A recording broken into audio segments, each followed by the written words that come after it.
ప్రభునందు ప్రియమైన దేవుని బిడ్డైన మీ అందరికీ యేసుక్రీస్తు నామములో వందనాలు తెలియజేస్తున్నాను.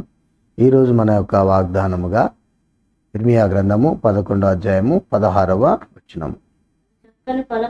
అది చక్కని ఫలము గల పచ్చని ఒలివ చెట్టని యెహోవా నీకు పేరు పెట్టెను. ఈ అధ్యాయాన్ని మనము 2 భాగాలుగా విభజించి చదవచ్చు. ఈ భాగాల్లో మొదటిది ఏంటంటే యూదా నిబంధనను ఉల్లంఘించింది. యూదా రాజ్యము, యూదా దేశము దేవుని యొక్క నిబంధనను ఉల్లంఘించింది. 1వ వచనం నుండి 17వ వచనం వరకు కనబడుతుంది. అలాగే 2వ భాగముగా ఈ ఉల్లంఘించినందుకు శిక్ష నిర్ధారణ 18వ వచనం నుండి 23వ వచనం వరకు కూడా కనబడుతుంది. ఇటువంటి పరిస్థితుల్లో దేవుడు యూదాని ఏ విధంగా తన దృష్టిలో ఉంచుకున్నాడో మనకి ఇక్కడ ఒక మాట తెలియజేస్తుంది. అలంకారిక వర్ణనలో యూదా దేవుడు సృష్టించిన రాజ్యమని తెలియజేస్తూ అది చక్కని ఫలము గల పచ్చని ఒలివ చెట్టుని ఇర్మియా ప్రకటించాడు. ఈ ప్రవక్త ద్వారా నోటి నుంచి మాట్లాడే మాటలన్నీ కూడా బహు నెరవేర్చబడేటువంటి మాటలు. కాబట్టి ఇశ్రాయేల్ జనాంగము, యూదా జనాంగము దేవుని దృష్టిలో ఏ స్థితిలో ఉన్నారు, కానీ వారైతే దేవుని యొక్క నిబంధనను ఉల్లంఘించేవారుగా, దేవుని మాటను తిరస్కరించేవారుగా, ఆయన మాటను తమ హృదయాల్లో తీసుకునేవారుగా ఉండట్లేదు. ఆయనను దేవుడు వారిని విడిచిపెట్టేవాడుగా లేడు. చూడండి, ఇదే ఇర్మియా ప్రవచించిన మాటల్లో 2వ అధ్యాయము 21వ వచనంలో కూడా ఒక మాట ఉంది. చూడండి, శ్రేష్టమైన ద్రాక్షవల్లి వంటి దానిగా నేను నిన్ను నాటి తిని, కేవలము నిత్యమైన విత్తనం వలని చెట్టు వంటి దానిగా నిన్ను నాటి తిని. ఇక్కడ శ్రేష్టమైన వంటి ద్రాక్షవల్లి వంటి దానిగా దేవుడు ఆ యూదా జనాంగాన్ని నాటాడు. ఇంకా ఏమంటున్నాడు? కేవలం నిత్యమైన విత్తనం వలని చెట్టు వంటి దానిగా నేను నాటి తిని. దేవుడు మనని ఫలవంతమైన, బలమైనటువంటి, దృఢమైన, స్థిరమైనటువంటి దేవుని బిడ్డలుగా చేయడానికి ఆయన ఇష్టపడతా ఉన్నాడు. కానీ దాన్ని మనం గుర్తించలేని వారుగా ఉంటాం.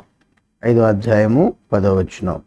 ఇదే ఇర్మియా గ్రంథంలోనే 5వ అధ్యాయము 10వ వచనం. దాని ప్రాకారం లెక్కి నాశనము చేయడి, అయినను నిశ్శేషముగా నాశనము చేయకుడి. దాని శాఖలను కొట్టివేయడి, అవి యెహోవావి కావు. ఇక్కడ దేవుడు నాటిన చెట్టు ఉన్నప్పటికీ కూడా శాఖలు అంటే కొమ్మలు, ఆలోచనలు, తలంపులు, దైవికమైన తలంపులు కాకుండా రకరకాల తలంపులతో దేవుని నామానికి అవమానం కలిగించే వారంగా ఉంటుంటాం. అప్పుడు ఆ కొమ్మలన్నింటినీ కొట్టివేయమని, నరికివేయమని, తొలగించమని తెలియజేస్తున్నాడు. మన జీవితాల్లో అటువంటి వారంగా ఉండొద్దు. మన ఫలాలు నిలిచి ఉండాలి. దేవునికి మయమార్థంగా, దేవుని ఆకలి తీర్చేవిగా ఉండాలి. 6వ అధ్యాయము 9వ వచనం ఇర్మియా గ్రంథంలోనే.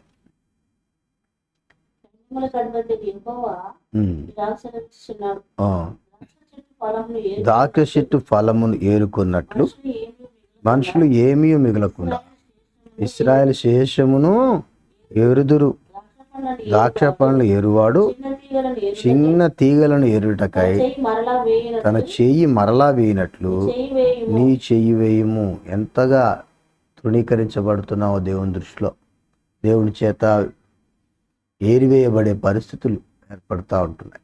కాబట్టి ఆ స్థితి మనకు రాకుండా ఉండాలంటే ఆయన నిబంధనను ఉల్లంఘించే వారము, ఆయన రక్షణని పోగొట్టుకునే వారముగా మనము ఉండొద్దు. 52వ కీర్తన 8వ చరణం. 52:8. నేనైతే దేవుని మందిరంలో పచ్చని ఒలివ చెట్టు వలె ఉన్నాను. నిత్యము దేవుని కృపయందు నమ్మిక ఉంచుచున్నాను. నేను ఇట్టి స్థిరమైన, యథార్థమైన జీవితాన్ని కలిగి ఉండాల. 92వ కీర్తనలో కూడా ఇంకో మాట చూద్దాం. చూడండి, 92వ కీర్తన 12వ వచనం నుండి.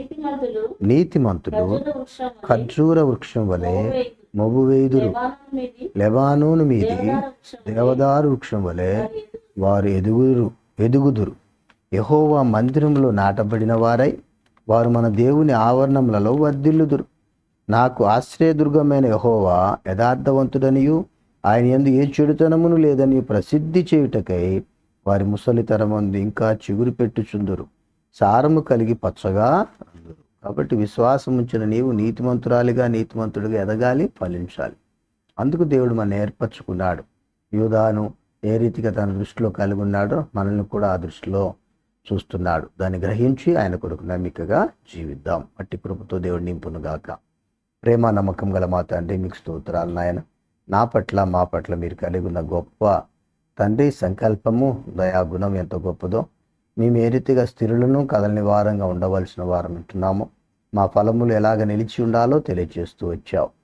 ఆ చొప్పున విశ్వాసంలో వేరుపారుటకు కృప చూపమని యేసు పేరిట వేడుకొంచున్నాము తండ్రి. ఆమేన్. నిన్న నేడు నిరంతరం ఏకరీతిగున్న యేసుక్రీస్తు యొక్క కృప కనికరము మనందరికీ తోడయుండి నడిపించునుగాక. ఆమేన్.